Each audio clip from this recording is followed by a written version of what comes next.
Sveiki atvykę į Massey Ferguson vaizdo įrašų seriją Hauto. Šiame vaizdo įraše sužinosime, kaip sukurti ir įrašyti užduotį Datatronics 5. Norėdami pradėti, patekite į užduočių valdymo meniu bakstelėdami pagrindinio meniu aplanko piktogramą. Įjunkite užduočių valdymą lankiklį pastumdami įjungtą, tada bakstelėkite išskleidžiamąją rodiklę viršutinėme kairiajame kampe, kad pamatytumėte esamų užduočių sąrašą. Jei norite tęsti esamą užduotį, tiesiog ją pasirinkite ir patvirtinkite. Norėdami sukurti naują užduotį, bakstelėkite pliuso piktogramą.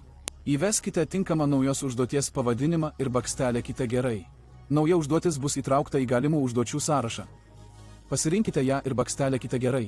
Toliau bakstelėkite piktogramą parametrai ir įveskite atitinkamą informaciją, pavyzdžiui, lauko pavadinimą. Ūkio pavadinimą.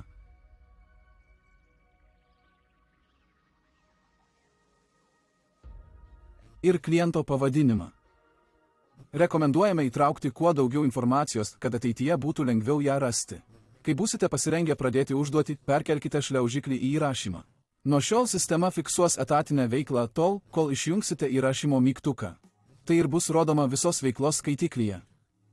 Efektyvaus darbo su įrankiu duomenys nebus nustatomi. Norėdami tai padaryti, turite pasirinkti tinkamą padargo profilį. Šiame profilyje įsitikinkite, kad visi padargo matmenys yra teisingai užregistruoti ir kad skaitiklio paleidimo funkcija taip pat yra gerai nustatyta.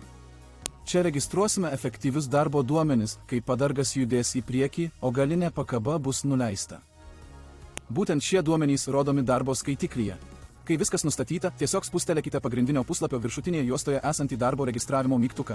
Jis taps žalios spalvos. Kai skaitiklio trigeris bus įvykdytas, čia juda į priekį, o galinė traukia žemyn, pasirodys raudonas taškas, patvirtinantis, kad sistema įrašo darbo skaitiklį. Apibendrinant, norint įrašyti darbą, reikia, kad būtų įjungtas užduoties valdiklis, įjungtas užduoties įrašymas ir įjungtas darbo skaitiklio paleidiklis.